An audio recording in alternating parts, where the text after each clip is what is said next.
नाज़रीन, कराची का अहम ख़बर अवां सां शेयर कंदा हलूं। कराची में रेंजर्स ऐं पुलिस जी गॾियल कार्रवाई मुख़्तलिफ़ वारदातुनि में मुलविस ॿिनि जवाबदारनि खे गिरफ़्तार कयो वियो आहे। पहलवान ॻोठ सादी टाउन में चोरी ऐं फुर जी केतिरनि वाक़िअनि में मुलविस ॿिनि जवाबदारनि अवेस ऐं ख़ालिद खे गिरफ़्तार कयो वियो आहे।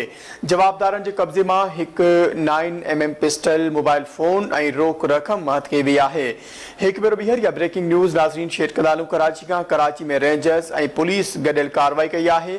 मुख़्तलिफ़ वारदातुनि में मुलविस ॿिनि जवाबदारनि खे गिरफ़्तार कयो वियो आहे। पहलवान ॻोठ सादी टाउन में चोरी ऐं फुर जी केतिरनि वाक़िअनि में मुलविस ॿिनि जवाबदारनि अवेस ऐं ख़ालिद खे गिरफ़्तार कयो वियो आहे। जवाबदारनि जे कब्ज़े मां हिकु 9mm पिस्टल, मोबाइल फ़ोन ऐं रोक रक़म हथ कई वई आहे। कराची खां इहा अहम ख़बर अवां सां शेयर करे रहिया आहियूं। कराची में रेंजर्स ऐं पुलिस गॾियल कार्रवाई कई आहे। मुख़्तलिफ़ वारदातुनि में मुलविस ॿिनि जवाबदारनि खे गिरफ़्तार कयो वियो आहे। पहलवान ॻोठ सादी टाउन में चोरी ऐं फुर जी केतिरनि वाक़िअनि में मुलविस ॿिनि जवाबदारनि खे गिरफ़्तार कयो वियो आहे। तफ़सील मालूम कंदासीं। कराची खां धरती टीवी जे रिपोर्टर ज़हीर शेख असां सां लाइन ते मौजूदु आहे। जी ज़हीर, आगाह कजो, छा तफ़सील आहे? जी, सिंध रेंजर्स और सिंध पुलिस गॾियल कार्रवाई कंदे पहलवान ॻोठ ऐं सादी टाउन जे अंदरि ॿिनि जवाबदार खे गिरफ़्तार करण जी दावा कई आहे। सिंध रेंजर्स जे तर्जुमान जो चवणु आहे त ॿ जवाबदार जेके स्ट्रीट क्राइम सां गॾु फुर जी केतिरी वारदात में जेके मुलविस हुआ, जंहिंजी CCTV फुटेजिस बि सोशल मीडिया ते वायरल थी आहे। हिन सां गॾु हिननि पाण बि इतराफ़ कयो आहे त हू कराची जे मुख़्तलिफ़ इलाइक़नि जे अंदरि जेको आहे मुख़्तलिफ़ कार्रवाई कंदा रहा। हिन सां गॾु पुलिस जो इहो बि चवणु आहे त हिन जो माज़ी जो रिकॉर्ड बि चेक कयो थो वञे त हीअ लॻनि इहे त ॼण माज़ी में ही जेको आदि मुजरिम आहिनि। और हिन सां गॾु तर्जुमान जो चवणु आहे त हिननि खां हिकु अदर पिस्टल ऐं हिकु चोरी थियल मोटरसाइकिल बि हथ कई वई आहे। जी ज़हीर, वॾी महिरबानी आगाह करण लाइ।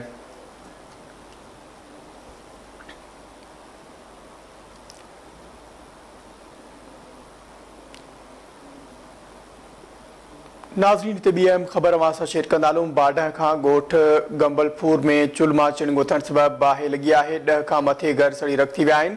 बागड़ी ऐं मसण बिरादरी जे घरनि खे बाहि वकोड़े वरितो। घरनि में पियल समूरो सामान ख़ाक थी वियो आहे। हिकु भेरो ॿीहर या ब्रेकिंग न्यूज़ नाज़रीन शेयर कंदा हलूं। बाडह खां ॻोठ गंबलपुर में चुल्मा चिण गुथण सबबि बाहि लॻी आहे। 10 खां मथे घर सड़ी रख थिया आहिनि। बागड़ी ऐं मसण बिरादरी जे घरनि खे बाहि वकोड़े वरितो आहे। घरनि में पियल समूरो सामान सड़ी खाक थी वियो आहे। हिकु भेरो ॿीहर या ब्रेकिंग न्यूज़ अवां सां शेयर कंदा हलूं। बाडह खां ॻोठ गंबलपुर में चुल्मा चिण गुथण सबबि बाहि लॻी आहे। 10 खां मथे घर सड़ी रख थी विया आहिनि। बागड़ी ऐं मसण बिरादरी जे घरनि खे बाहि वकोड़े वरितो। घरनि में पियल समूरो सामान सड़ी खाक थी वियो आहे।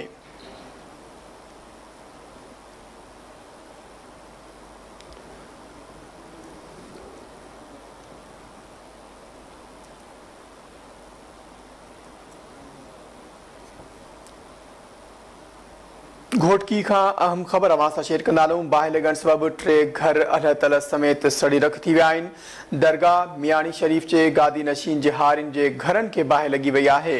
घरनि में पियल कणिक, न्याणियुनि जो ॾाज ऐं ॿियो सामान सड़ी खाक थी वियो आहे।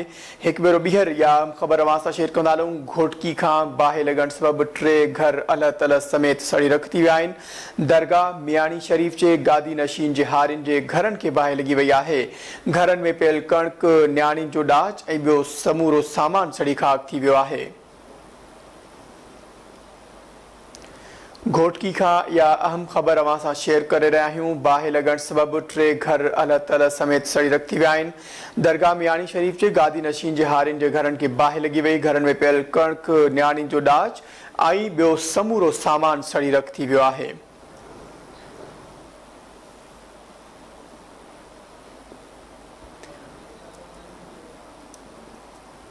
घोटकी खां इहा ब्रेकिंग न्यूज़ अवां सां शेयर करे रहिया आहियूं। बाहि लॻण सबबि 3 घर अल तल समेत सड़ी रख थी विया आहिनि। दरगाह मियाणी शरीफ़ जे गादी नशीन जे हारिन जे घरनि खे बाहि लॻी आहे।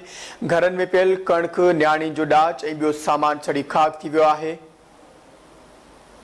तफ़सील मालूम कंदासीं। धरती टीवी जे रिपोर्टर जब्बार महर असां सां लाइन ते मौजूदु आहे। जी जब्बार, आगाह कजो, छा तफ़सील आहिनि?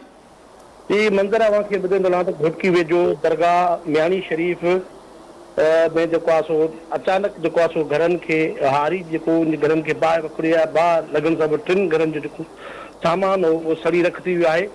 दरगाह मियाणी शरीफ़ जे गादी नशीन फ़कीर अब्दुल मक़सूद जे हारिन मेहरदीन महर, मंठार महर, मुख़्तियार महर जे घरनि खे अचानक बाहि वकिड़ियो जॾहिं त घरनि में पियल समूरो सामान रख थी वियो आहे। जॾहिं त घरनि में वॾे तादाद में मिक़दार में कणिक समेत ॿियो सामान बि सड़ी रख थी आहे। मुतासिर चवणो त असांजे घरनि खे अचानक बाहि लॻी वई आहे, जंहिंजे सबबु कणिक ऐं न्याणी जो ॾाज समेत समूरो सामान रख थी वियो आहे।